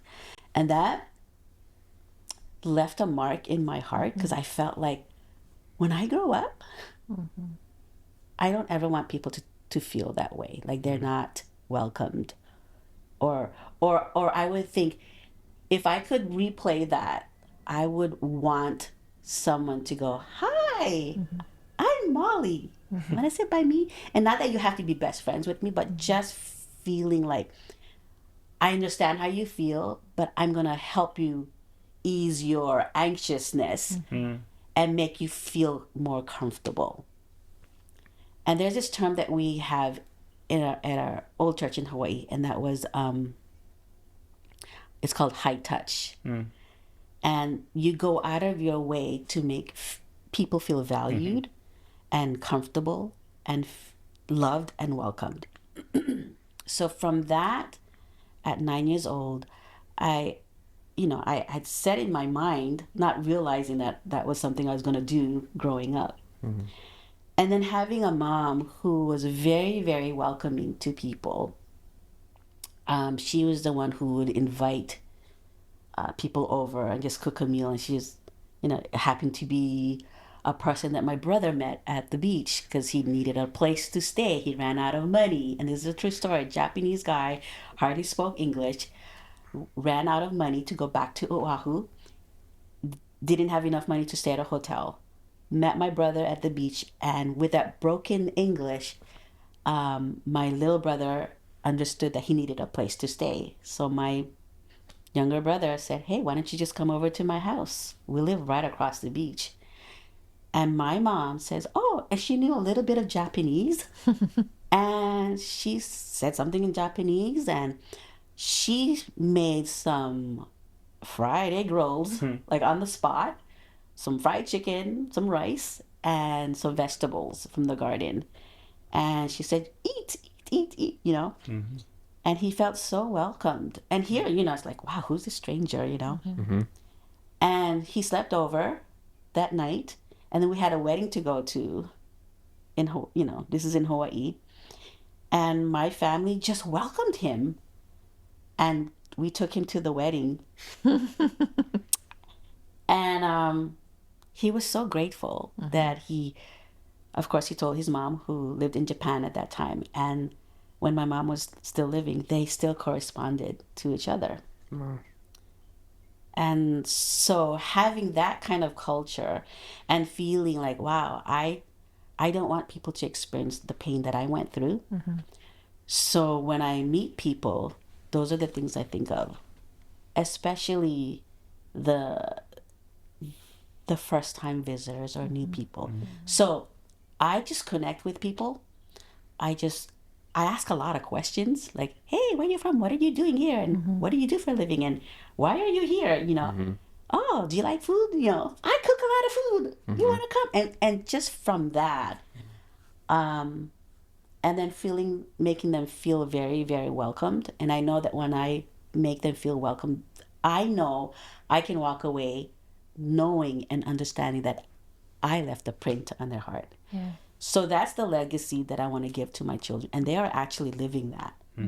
They are the type of people who will embrace other people and welcome them. And I just sit back and I go, wow, they're doing the things that I've done.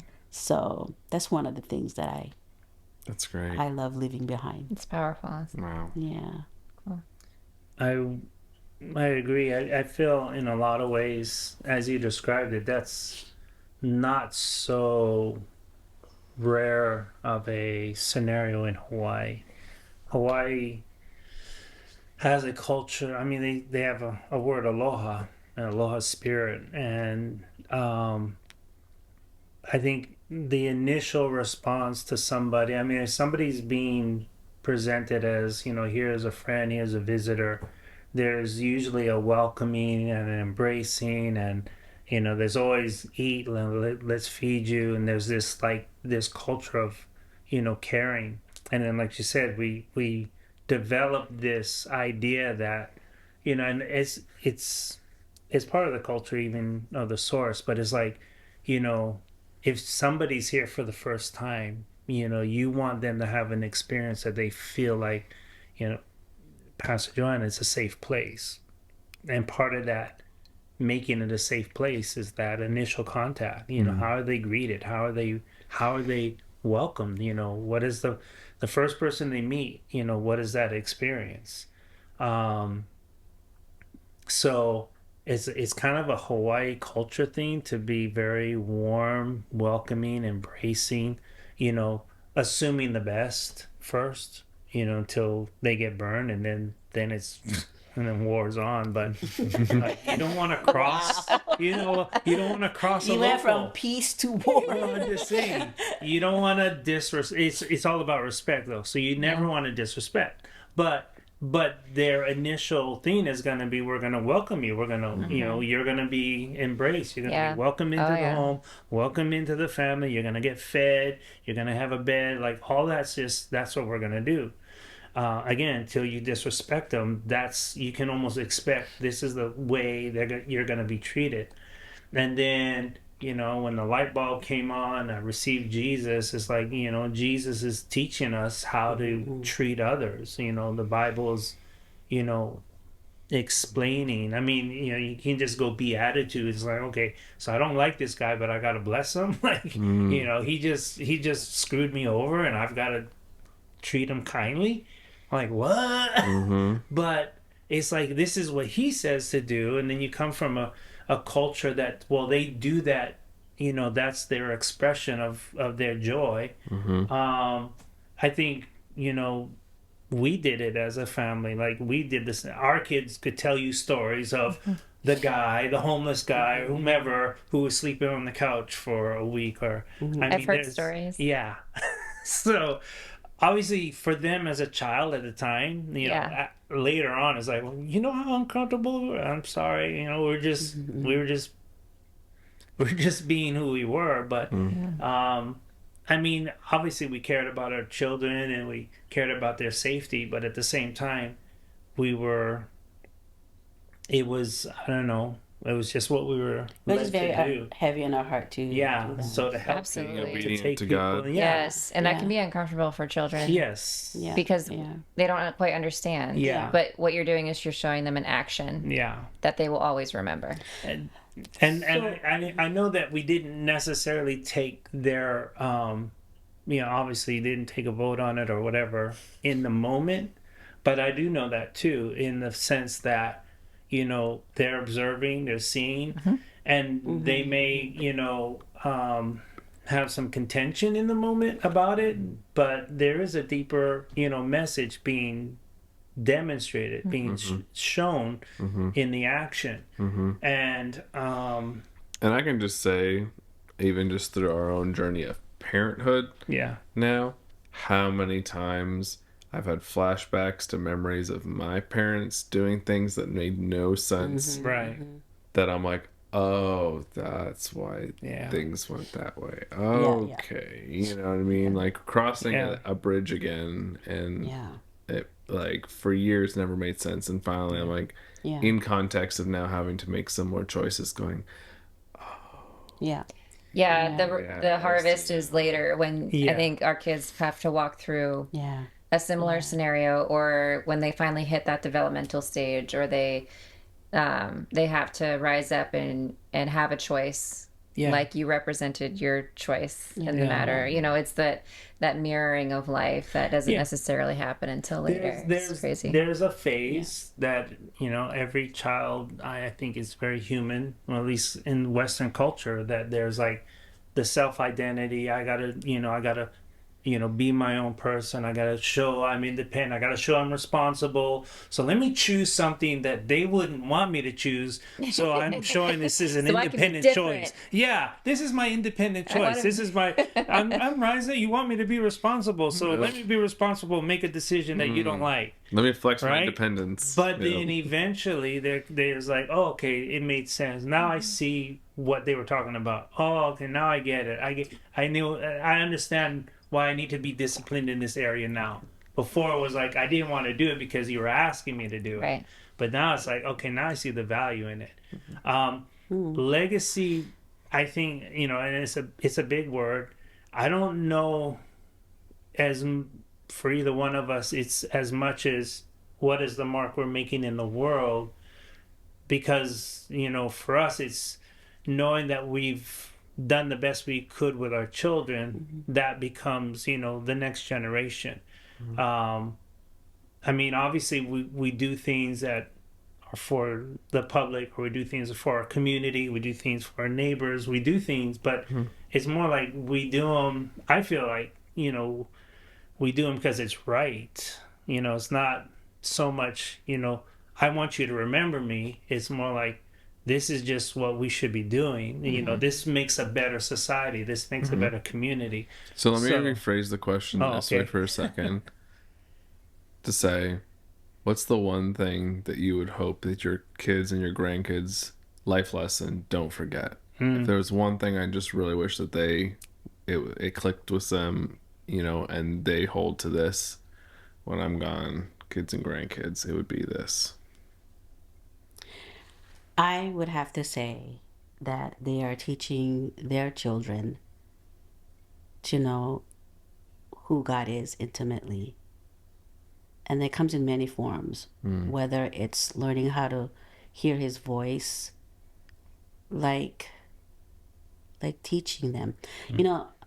Before we started this podcast, Molly, you shared about teaching your children how to do chores.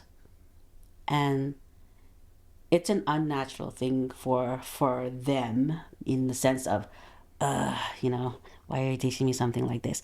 It's because it's for their benefit. It's not for your benefit, so to speak. It's really more for their benefit, so that they can apply themselves and have wisdom and knowledge. And it's not just about cleaning the house. It's about learning responsibility. So I feel like the most important thing is that we as parents have an intimate relationship with God, so that we're able to teach it to our children, because you can only teach what you know.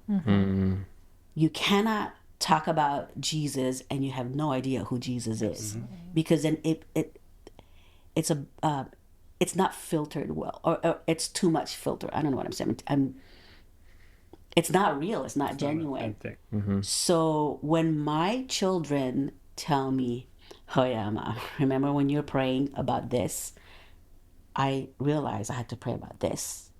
It's a lifestyle of, it wasn't like, oh, let's do what the Bible says. It was, let's do this because the Bible says this. And that becomes a lifestyle where it's ingrained and it becomes a culture to them. And that's something that they might not get it. Maybe they'll go and do a world tour spiritually. Yeah. But the word does say, when you train up a child in the ways of the Lord, when they grow up, they will not depart from it. And that was something that I experienced. And not that, I mean, not every parent will say, I don't know if any parent will say, "Lord, let my child go around the world spiritually so that I can see the goodness of you." We want the easy way out. But when we go through that, we realize, wow, God, you are so true to your word. You are truly faithful. Jesus, you are truly interceding for my children. And I want my children to experience that, so that they can train their own children. And oh my gosh, you should see, like, when my, without getting into details, we had brought our two grandchildren here. And, I'm in my 50s and I'm thinking, yes, I finally get to do my dream. The children are adults. I felt that I had put aside my dream to raise the children and to teach them and to help them to know who Jesus is. And so therefore I put aside all the things like that. That was why I wanted to stay home with them. And now that my children are all adults and they get to take care of their own children, and the funny thing is, it didn't work out the way I wanted it to work out.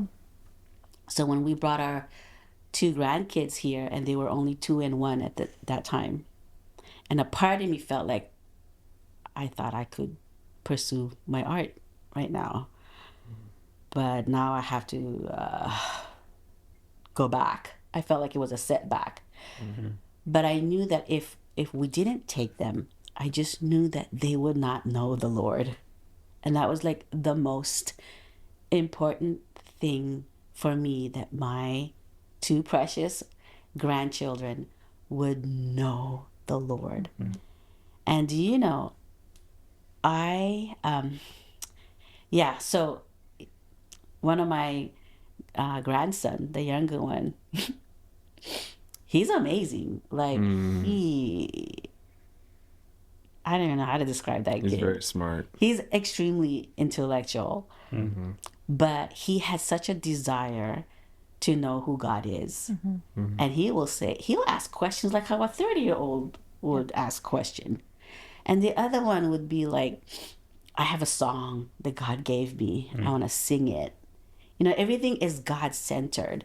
And you know, they're boys and they will swing from chandelier to chandelier at 6 o'clock in the morning, yelling, oh, you know. Yeah. But, and they have, you know, sibling rivalry, but they know how to forgive. They know how to apologize. They know how to play in love. And that's the most beautiful thing. Yeah. Because you can teach them pi r square or whatever. I don't even know that. Man, just Yes. There's a new physics equation. I can teach them how to propagate and how to make my own compost. But if you cannot teach them how to love people, how to pray for them, how to feed them when they're hungry, how to pray for them, whether they know it or not. Right. If you can't, like, what is the sense? I think we've talked around the idea that, and the same pastor that was the demonstration of that enthusiasm, you know, taking a pleasure in somebody and changing the environment. He also had a saying that your children replay what you display. And so in terms of, like, from my perspective, it isn't the sit down lesson. So like I realized later in life, the things that I gleaned from my father weren't things that he sat down and said, son, let me teach you something. It was just, you know, thank God it was the cool stuff. It was like, you know, the independent thinking, the knowing that I had a choice in any situation. In the fork in the road, I have a choice. I get to choose left or right. So, you know, I think in terms of, and training a child in the way of the Lord isn't necessarily the sit down, let's do the Bible study right now, because they're observing every, you know, the 24/7 or the proximity is often as they're with you, and the parent, They're observing how be, you make choices. right, Yeah. should yeah. be is because of proximity the Yeah. biggest influence, and not necessarily intentionally or deliberately all the time, but still. And again, even in the moment, the child may not say, hey, I just figured out, you know, something about life because I was watching my parents do Right. this. Right. It's later on Oh, yeah. that the behavior is like, okay, why do I do this? And it goes back to what was the consistent pattern that was before me. So, you know, clearly, you know, you can do the sit down, hey, we're going to go here, we're going to, you know, here's the points for today's lessons, and this is what I want you to walk away with. But the bigger impact is the conversation I had with my wife after the lesson was over. Yeah. You know, what was the argument? What was the disagreement? Absolutely. Or what was the sweet moment? Yeah. You know, and that's Yeah. is the legacy. So again, the idea of just trying to be genuine and authentic, and not like, well, let me behave one way in front of my kids, and then when they're not around, right. I can do what I want. I can, you know, I can cuss up a storm Right. because they're not in Right. the room. Well, you know, that's not going to work because it's not going to They're work. always It's listening. not going to work. It's not going to work. So it's like, okay, whatever I want them to get, I have to practice it. Yes. You know, Yeah. and it's, again, it's not the sit down. It's not the, Yeah. here's what, you know, here's a life lesson for today. When you grow up, you'll remember this. It's just, they're observing. And like you said, how you're responding to a situation, to a knock on the door, a phone call, a neighbor, the flat tire. Yeah. Okay, well, this is how dad handled the situation. Yeah. Right. And that becomes the recall. The recall was that consistent, okay, this is how he dealt with life's challenges. This is how he dealt with conflict. This is how he dealt with employers. Yep. That becomes, so then it's like, you can't always be thinking, oh, I got to remember, I'm being observed, I'm being watched. It's just, you have to already have decided, I'm just going to do what's right because it's right. It's going to benefit me. But, in the end, ideally, like, I've just pulled the best qualities of my dad. Ideally, they'll pull whatever good qualities I have. Right. Yeah, teaching them and then showing them and helping them to experience what you teach Reinforcing what you say, for sure. them. In the sense of I'm modeling it. Right. Yeah. I'm not saying this is just a good idea or principle. For example, like when we're not feeling well, I remember telling the kids, oh, can you just, lay your Pray, hands on my head because I have a headache, or, oh, let's just pray. And, this is like when they're 3-4 years old. They don't know how. And I said, well, you just repeat after me. Just helping them to experience. And I remember when I was homeschooling, and the kids were already ready to get started. They were downstairs, and I was upstairs and praying in the spirit. And I remember God put in my heart, teach my children to prophesy. And I was like, wow, God, I'm just still learning how to prophesy. How do I teach something that I'm not really good at yet? And I said, but God, okay, that's what you want me to do. So I went downstairs.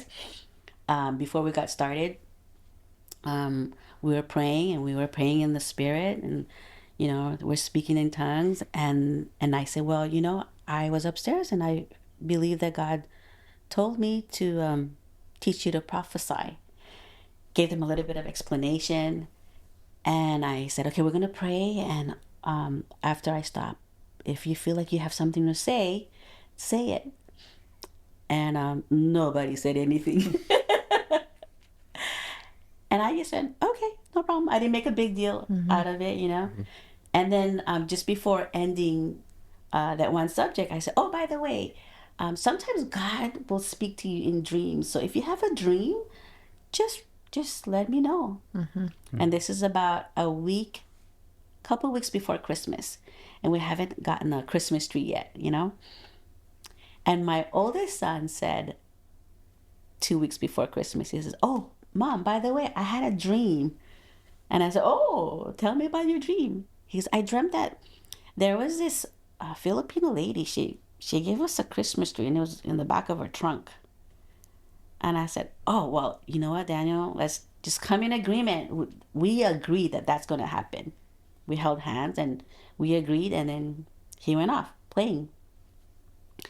And that week, 1 week before Christmas, a friend of mine called me. She said, yeah, are you home?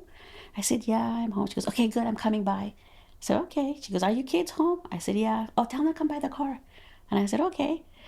So she called me. She was at the parking lot, and she had opened her car door, and there's all these bags of food. And we were not, we are never without food.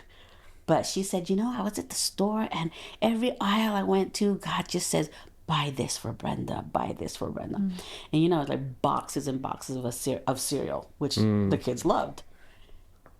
And I said, wow, thank you so much. I'm just so grateful, wow, thank you. And she said, yeah, of course. And she had, told the kids to help carry the bags of groceries. And then she goes, oh, one more thing. I have something for you in the back of my trunk. And she opened it, and it was a good-sized Christmas tree. And Daniel looked at me, and God reminded me of that dream.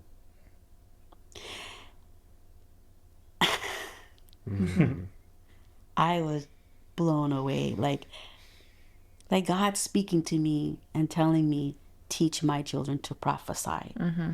So I feel like that's part of the legacy too, is not just teaching them in words, but also in action, and helping them to experience it so that they can grab it, so that they can grow up and not depart from that.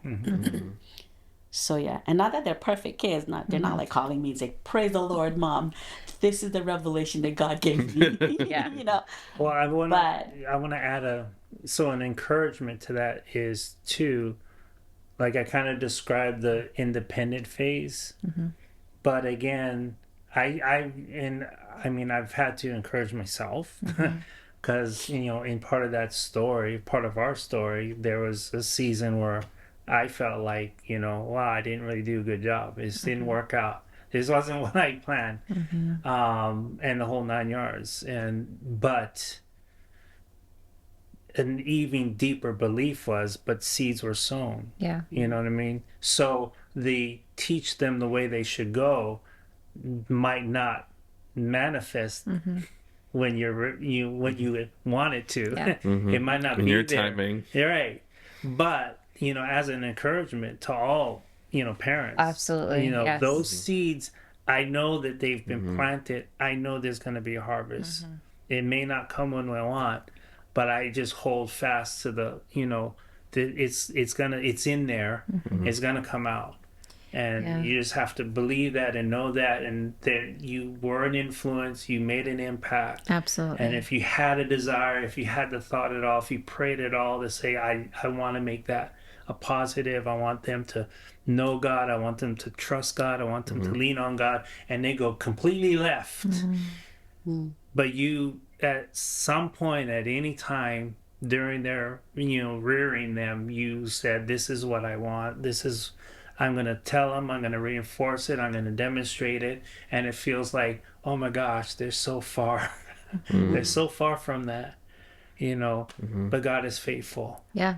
And the seeds were sown and the impact was made. And, and it's great when you get to see it. Then when it does manifest, it's like, oh, thank you, Jesus, because I knew I had nothing. I mean, it comes to a point that it's out of your hands, and you're like, okay, I'm just going to continue to believe. I'm going to continue. I really appreciate that. That's a level of humility. What you're talking about is a level of humility and a level of surrender. Yes. In life, and that we really don't have control over the outcome. We just have control over what we put into it, and that's faith. Yeah. You know what I mean? That's I had to learn that too. that is walking out faith. Like case in point, because Brett and I have talked a lot about, we can't manipulate life with our prayers, with our best effort, but we can control what our actions are. We can control what our mouth is speaking. We can control what our actions are. And I think the most humbling side of walking with God is knowing that He has the final word. He has the final say, but He is so trustworthy in it. But He doesn't disappoint. Thank you for outlining that encouragement. That's a really great way to wrap it. Well, because we came full circle with it. We actually came out on the other side to see God's hand and His grace and His mercy and His presence transform and change something that I pretty much got to the point I can't do this. I don't have the ability. I've done all that I can do, and I'm powerless in this. So I've actually grown to value surrender way more now. Like this is like that's such a beautiful surrender thing. And trusting God has a whole new depth of meaning for me. Like big time. So I don't think I ever, my understanding and concept of it is completely different from it just sounding cute and it's like you just and it shouldn't take such a low point. It shouldn't take such a place of despair or desperation. But then sometimes even the messages that we've had in the last couple weeks at church about that journey and going through the wilderness, it's God's not trying to break us. We do have choices. We can make foolish decisions, wrong decisions, we can get caught up in the moment and be confused and think God's doing something that doesn't make sense, doesn't feel good. Why can't you just make every day, you know, daisies and daffodils and rainbows and skittles and but you know, having gone through is like, wow. I mean, I probably didn't have to fight as hard, or you know, if I just realized this sooner, if I just let go, Yeah. you know, if I stopped complaining, stopped battling, you know, I don't know. Maybe it would have been different. Maybe it would have taken the length of time. We don't know God's timing, but God is so faithful, and Yeah. Yeah. and maybe in, you know, again, in some instances, maybe it does take that, you know, you just need to get to that real place of like, see, you can't do it. see, trust me. You just let go Yeah. and just trust me. And maybe in some cases, you know, we have to get there, but you know, praise the Lord. So, you know, we think that surrender is a letting go of, but I dare say surrender is a gift That you give. that you receive, because it's not about you doing the work, it's about Him doing the work. So I look at it as, Yeah, you know, not that we don't plant, not that we don't water, right. but we know that God is the one who brings the increase. And there are some seeds, you know, as a gardener, there are some seeds that take much longer to break through because their shell is very hard. And then there are seeds that, oh my gosh, you Spring just up right away. drop of water and you whoop, you know, and that those are all good, but God is the only one who brings the increase. And it takes people and a community to pray with you, to help take the weeds out, to have people who pray and intercede and to be a support. But man, God is the only one who gives that increase. Wow. But it's also our labor to even receive that harvest, right? But only I realize how just it's not about me as a prayer warrior. It's not about me being kind, but it's all about Him who gives everything to us. Because I could easily say, oh, girl, I prayed for my son every single day. But God showed me, even when you are not faithful, I am still Absolutely. faithful. That's so He's good. such a faithful Yeah. God. Oh yeah. Yeah. So it's a tough thing to go through. But I just can encourage somebody and say, hey, like I would just give them a hug and just say it's gonna be okay. But even when you're at your toughest moment, we're here to hold hands together because it's gonna be okay, because God says it's okay.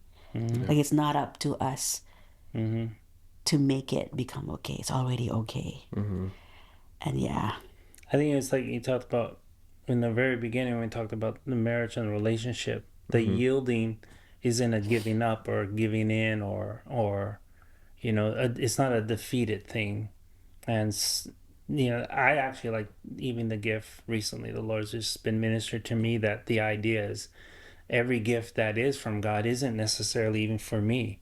I've received freely from Him these gifts, but it's ultimately for the benefit of others. I get benefits in the process, but you know, you talk about the gifts of the Spirit. It was for the edifying of the church. It's like I received something from God, but it's not for me to say, "Hey, look what I got! I got something really cool from the Lord." Right. So to look at surrender as a gift is really awesome, because God's purpose and plan is beyond just me. You know, I get to be a conduit or a vessel. I get to be part of the process, but it's not about me. And so that in that surrendering, for me, it's like, you know, there's something always big. He's got the big picture. He's got the whole thing, you know, and I see a portion of it. And I'm involved and engaged in what I'm engaged with. But it's when I can like, wait, there's something beyond, you know, my capacity, Right. my involvement, my manipulation. There's only so much that I can do. Right. And that's where I was like, now I'm like, I'm getting it. Like, okay, stop looking at it from this perspective, me out, me in this world. And it's like, okay, I'm part of something that's even larger. Yeah. And it's a big beautiful thing that God is orchestrating, and in it there's the ebbs and the flows. There's the night and the day, the storms and the calm, all of it's part of it. And that's where it's like, now I'm along for the ride. And it's not like, okay, well, there's a storm, well, that's cool, because it just means there's going to be a sunny day tomorrow. It's like everything becomes it's all good. It's nothing's bad. That's, for me, that's kind of like part of that serenity. It's like I'm not caught up in the moment so much anymore of how this is making me feel, or what does it mean, or what's going on here. Good. I gotta have the answer all the time right now, because I won't. There's stuff I don't know what's going on. Like, we can see things later in our life and other people's lives. Like, wow, God was like orchestrating something for so many years. Yeah. He knew what he was doing from the very beginning. Yeah. I had no clue. And it's like, at some point I'm like, what are you doing, God? Right. What is this? Why? What's going on here? Because usually I was trying to control this outcome, God. Yeah. Why are things turning this way? Right. And I've got a plan. My course is this way, and I'm going that way, and it's like So You it's know, kind of like the not trying to, surrendering control almost. just trusting and knowing. And again, I get this, that you need the rain, you need the sun, you need the heat. Sometimes you need these things, but I almost didn't like it, but again, at the source we use the word process a lot, and sometimes process doesn't feel like, I don't know if I like you saying the process, because it doesn't sound like it's always going to be a bright sunny day. Right. But it's necessary. It's the steps. It's what God needs to do to develop us, to grow us, to stretch us, to mature us. It's like, it's cool, and I enjoy it now. I'm enjoying everything. It's like, it's kind of like getting it. Okay, I get it. Yeah. We have to acknowledge that there's a law. There's like a human law that we fall under as human beings. And it's like the spiritual development of the human self. You know what I mean? Yeah. And then there's the spiritual law. And, I think it's really important to study those things and to, like, it's not all something that we can formulate necessarily, but there's just flat out a process to growth and development and keeping God at the center of your life, essentially, but keeping things like being a person that loves to grow and wants to draw nearer to God. We have to understand that it's not going to happen right away. Like, we can't approach the throne, without shedding some things or whatnot. It's just, anyway. Yeah. Yeah, that's a whole other conversation. Probably. There's a lot of whole other conversations. We're only, like I said, we're only 10 years in, right? Yeah. You guys they're over 35 in. And Bringing it back to marriage. You've had a lot of experience. So we've been dancing around it, and I'm summarizing. I want to bring back now. So, I mean, the things that I've heard from you in this conversation that I see as valuable and, insightful in marriage. You've said, the seeking delight in one another, right? Like to outserve the other person. You talked about embracing the differences and the unique qualities of each other, right? And celebrating those as like, that's cool, that's special, that's something to value, that that you don't see things the way I see them, that you do things differently than I do them. And then surrender, we just got to surrender, like letting go of, right? And yielding to one another. What else, if we were to, like, in single word, like, these are keys to making the happy marriage? If we don't have to, those are all our golden nuggets. Not just those are all fantastic. So if I miss something, one word, In one word, is that what you're asking? in one One word, word. One word. if I miss something, Okay. For a successful marriage? Is that what you're asking? yeah, Okay. One word tip. I want to be where you guys are in 35. Years married. You want to go first happy again? and excited and Sure. Okay, cool. Because I gotta think. No, just kidding. I would say always, always, always learn. Mm. You never want to get to a place where you arrive and say, I've got it all together. Because that's when pride sets in. And when pride sets in, just know that your face will be on the floor. Great. That's good. That's perfect. Yeah. Okay. love it. That's really good. That's really Well, I think the other word that's kind of was thrown out recently is the gift. Like, this is a gift. I before we were married and I was not the cool guy, she decided I was the one. And I think that was when I really experienced what unconditional love could feel like. And I probably didn't know the term, but I used to say, well, you love me way more than I love you, because I didn't understand what love was. I didn't understand commitment. I didn't understand, monogamy or whatever. It was like everything that I thought was cool, she was demonstrating something completely different. And that was probably the beginning of my conversion, was somebody that was so consistent in and again, like with God, grace doesn't mean it doesn't matter. It just means that in spite of whatever we do or whatever we don't do, so it's not contingent on us. So thank God her love for me wasn't contingent on my behavior, because I wasn't behaving in a way that deserved it. So I mean, for me, maybe it's unique, but it's the gift. It's just God's blessed me before I even had a relationship with Him or understood that.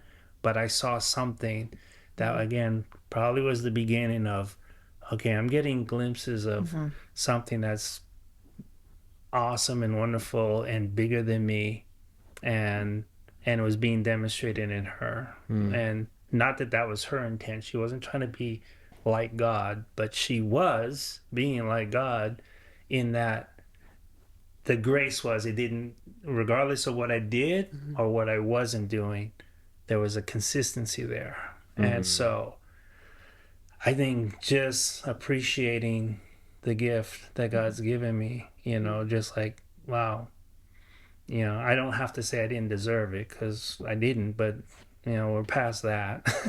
That's not relevant. It's just God is so good. Yeah. And that's like, okay, like, thank you, just because he is, right? Yeah. Yeah. And it's like that. So I just appreciate, so because of, she's really helped me appreciate him, or vice versa, Wow. Cool. That's amazing. That's awesome. Yeah. Thank you guys for being willing to just be so transparent about everything and share your life. I don't think we were pulling anything out of them necessarily. No. Unwillingly. No, yeah, we really appreciate you guys. Cool. Like we said, we look up to you a lot, and we just really appreciate living life and doing what we do together. Really appreciate it. Thanks for being our friends. Yeah. And thanks for Thanks being for willing to being come our on the friends. podcast. Yes. Absolutely. Yeah. We really enjoyed Wow. having you. So if anybody who's watching this has any comments or questions for Ho-Tai and Brenda, we can pass them along. And if you just have any conversation starters or anything to contribute at all, please just drop us a comment, and we would love that. So We'll see you on the next episode. see you guys later. Amen. Bye. Bye.